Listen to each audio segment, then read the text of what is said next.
In 1914, the world entered a war within itself, and it would not be until 1919 that anyone would return home. Brave men of the United States stood their ground and defended their pride as they enlisted in all different branches of the military. One of these brave men was Arthur Greenlee, who would write letters to loved ones who waited so patiently across the sea. Dear Doris, I am in France at last. We arrived here safely just 3 months after I landed on Paris Island. We had a very nice voyage and only a few of us were seasick. All I have seen of this country is very pretty and most of it is cultivated. I think you will find that this paper is very much soiled, but it is the best I can do, as I am lying on the ground and the wind is blowing dust on me. I am just feeling fine. I've been working today, handling supplies, and had a very good dinner and supper, and I think I will have a good sleep soon. It is much cooler here than it was in Philadelphia. Some of us are even wearing sweaters. We are quite a distance from the front, but we may be there soon. Hope you are all well. Wish you would give my address to Hale and Miss Anna. I may not have a chance to write them for a while. I want you to write as often as you can. I haven't heard from you since the day I left Quantico. That seems like a long time to me. There isn't very much I can tell you now. I may have more to tell you later. I will close for this time and get ready for bed. I am sleeping in a little tent now on the ground, and I like it fine. Tell everyone hello. Yours, Private Arthur B. Greenlee, U.S. Marine Corps. September 6th through the 18th. Dear Doris, at last I have a chance to write you again. I wrote from our last camp, but we moved and I didn't get to mail it. I am just feeling fine and it seems more like home here than at any other camp since leaving home.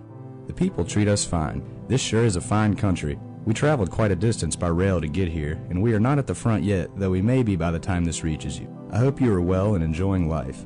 It has been so long since I got a letter, I don't know what I would do if I should get one now. I can't write you as often as I would like, for we are only allowed 3 letters per week, and only 2 pages at that.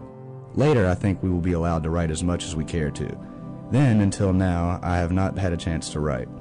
I have been living in little tents, but we are now billeted in a little town.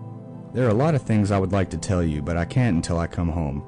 The French people here think it won't be long until the war is over, and I think so myself.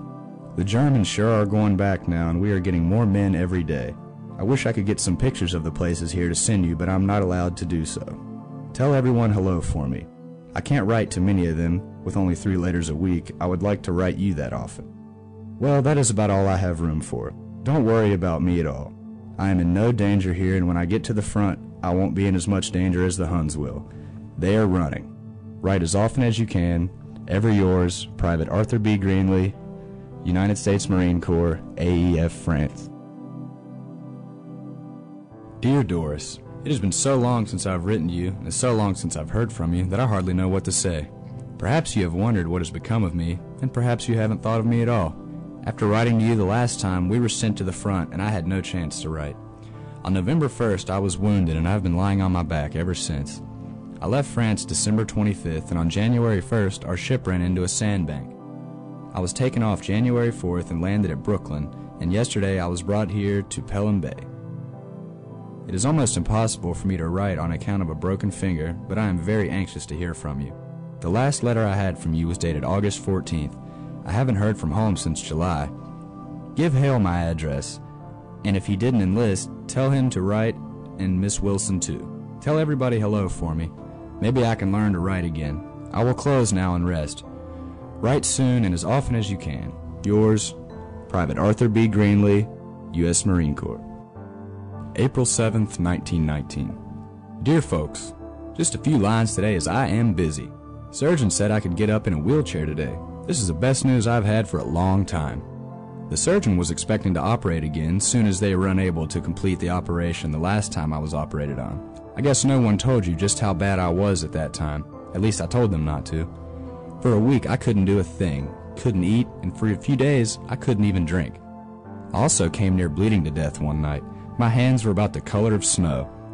I'm okay now and will soon be on crutches. I got another birthday cake yesterday and it had 7 candles on it. Well, I must close now and get up. Your son, Arthur. In 1919, the war would come to an end, and with this would come the return of brave men like Private Greenlee. He was one of the lucky ones who got to make that trip back across the pond, for many of his brothers in arms were left lying in the cold, dark trenches of Europe. Whether or not they gave their life for the safety of our nation, a great debt had been paid.